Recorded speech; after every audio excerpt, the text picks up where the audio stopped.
নদী ভাঙের মতো মানে ভাঙনের মতো অবস্থা আইএসএফের, এই ভাঙন প্রতিরোধে আপনি নদীর কথা যেহেতু বললেন, এক পার ভাঙে নদীর অপর পার গড়ে, আপনার নদী অনুযায়ী বলছি। তো ব্যাপারটা হচ্ছে দেখুন, হ্যাঁ কিছু সংখ্যক পঞ্চায়েতে নির্বাচিত জনপ্রতিনিধি গিয়েছেন আর কয়েকজন দায়িত্বশীলও গিয়েছেন। ব্যাপারটা হচ্ছে আমি প্রথম নির্বাচিত জনপ্রতিনিধিদের কাছে অনুরোধ করব, তারা কী কারণে গিয়েছেন তারা ব্যক্তিগতভাবে ভালোভাবে বলতে পারবে। তারপরেও বলছি, মানুষের ভোট নিয়ে মানুষকে অসম্মান করা কোনোভাবেই আমি বরদাস্ত করব না। আমি তাদেরকে বলছি, আবার আপনি মিডিয়ার মাধ্যমে বলছি, যারা মানুষের ভোট নিয়ে নির্বাচিত জনপ্রতিনিধি হয়েছেন তাদের উদ্দেশ্যে বলবো, পদত্যাগ করে আপনার নতুন দল যেটা ভালো লেগেছে সেটা করুন। অন্যথায় আগামী দিন কিন্তু মানুষের, যেহেতু আমরা কণ্ঠস্বর, আমরা কিন্তু এর প্রতি উত্তর আইনের মাধ্যমে দেবো। আর জনগণ যদি দায়িত্ব তুলে নেয় তখন বিপদ হয়ে যাবে। আর দ্বিতীয়, কিছু সংখ্যক মানুষ ভয়ের কাছে গিয়েছে, আবার স্বল্প কিছু মানুষ যেটা খবর পাচ্ছি তাদের কিছু ব্যক্তি স্বার্থ চরিতার্থের জন্য গিয়েছে। কারো কারো সম্পত্তি আছে, তারা দখল পাচ্ছিল না, এই সময় তৃণমূলের নামটা লিখিয়ে সম্পত্তিটা যদি দখল করিয়ে নেওয়া যায় সেই চেষ্টায় গিয়েছে। আর তবে আমি একটা জিনিস ভেবে পাচ্ছি না, যারা যাচ্ছেন তাদেরকে তো বলা হচ্ছে পদ দেবে, সরকার সাহেব কত পদ দেবেন? আরাবুল সাহেবের বেশি হয়ে যাচ্ছিল বলে, মানে পদ কম লোক বেশি হয়ে যাচ্ছিল বলে আরাবুল সাহেবদেরকে দীর্ঘদিন জেলের মধ্যে আটকে রেখেছে, যেটা শুনছি। একাধিক জনকে জেল খাটাবার আরও প্ল্যান করছে। তাহলে যারা আইএসএফ ছেড়ে যাচ্ছে তাদেরকে পদ দেবে না? পদের জন্য আগামী দিনে এদের আবার লড়াই হবে না তো? এই মুহূর্তে গোটা রাজ্যে 10 থেকে 11টা বিধানসভা মানে শূন্য, 10টা উপনির্বাচন হবে, 4টে বিধানসভার উপনির্বাচন হবে, সেখানে আইএসএফ প্রার্থী দেবে কি? অবশ্যই। দেখুন, আমরা ভোটের ময়দানে আছি, বিশেষ করে পার্শ্ববর্তী ভাঙনের পার্শ্ববর্তী। হ্যাঁ, আমরা হাড়োয়াটা এখনো পর্যন্ত নোটিফিকেশান আসেনি। টোটাল 10টার শূন্য হয়ে আছে, 4টে নোটিফিকেশান হচ্ছে। সেই 4টের মধ্যে কটাই আমরা কন্টেস্ট করব আমাদের আলোচনার সাপেক্ষে। আজকেও আমাদের একটা রাজ্য স্তরের অনলাইনে আলোচনা আছে, সেখান থেকে একটা বই আউট বার হবে।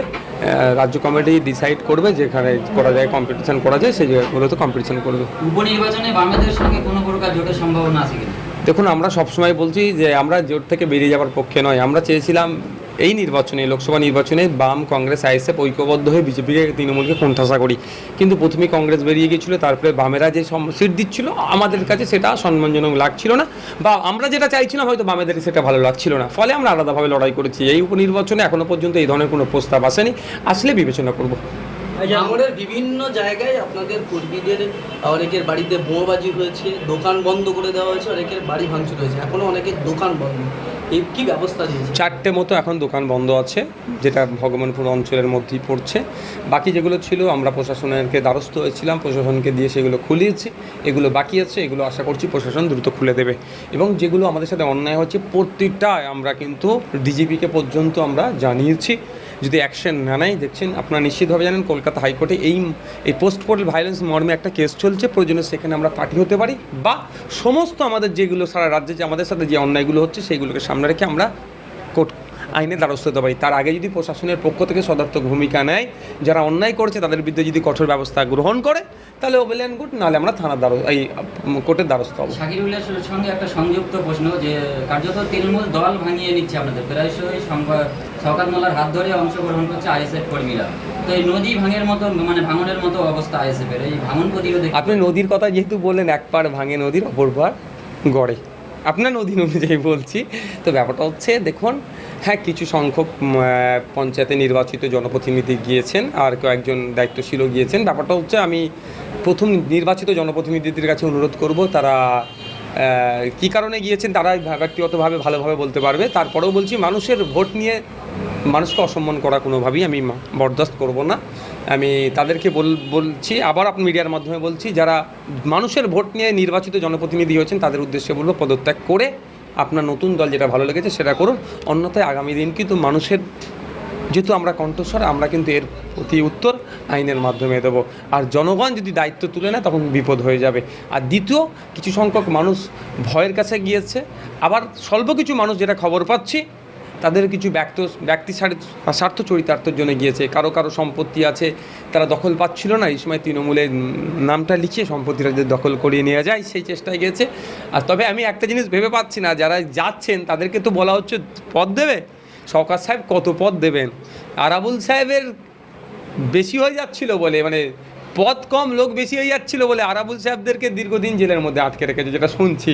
একাধিক জনকে জেল খাটাবার আরও প্ল্যান করছে। তাহলে যারা আইএসএফ ছেড়ে যাচ্ছে তাদেরকে পদ দেবে না? পদের জন্য আগামী দিনে এদের আবার লড়াই হবে না তো? এই মুহূর্তে গোটা রাজ্যে 10 থেকে 11টা বিধানসভা মানে শূন্য। 10টা উপনির্বাচন হবে, ঘোষিত হয়েছে 4টে বিধানসভার উপনির্বাচন হবে, সেখানে আইএসএফ প্রার্থী দেবে কি? অবশ্যই দেখুন আমরা ভোটের ময়দানে আছি। এবং বিশেষ করে পার্শ্ববর্তী ভাঙড়ের পার্শ্ববর্তী হ্যাঁ, আমরা হাড়োয়াটা এখনো পর্যন্ত নোটিফিকেশান আসেনি। টোটাল 10টার শূন্য হয়ে আছে, 4টে নোটিফিকেশান হচ্ছে, সেই 4টের মধ্যে কটায় আমরা কন্টেস্ট করব আমাদের আলোচনার সাপেক্ষে। আজকেও আমাদের একটা রাজ্য স্তরের অনলাইনে আলোচনা আছে, সেখান থেকে একটা বই আউট বার হবে। রাজ্য কমিটি ডিসাইড করবে যেখানে করা যায়, কম্পিটিশন করা যায়, সেই জায়গাগুলোতে কম্পিটিশন করবে। উপনির্বাচনে বামেদের সঙ্গে কোনো প্রকার জোটের সম্ভাবনা আছে কিনা? দেখুন আমরা সবসময় বলছি যে আমরা জোট থেকে বেরিয়ে যাওয়ার পক্ষে নয়। আমরা চেয়েছিলাম এই নির্বাচনে, লোকসভা নির্বাচনে বাম, কংগ্রেস, আইএসএফ ঐক্যবদ্ধ হয়ে বিজেপিকে, তৃণমূলকে কোণঠাসা করি। কিন্তু প্রথমেই কংগ্রেস বেরিয়ে গিয়েছিলো, তারপরে বামেরা যে সিট দিচ্ছিল আমাদের কাছে সেটা সম্মানজনক লাগছিল না, বা আমরা যেটা চাইছিলাম হয়তো বামেদের সেটা ভালো লাগছিল না, ফলে আমরা আলাদাভাবে লড়াই করেছি। এই উপনির্বাচনে এখনও পর্যন্ত এই ধরনের কোনো প্রস্তাব আসেনি, আসলে বিবেচনা করব।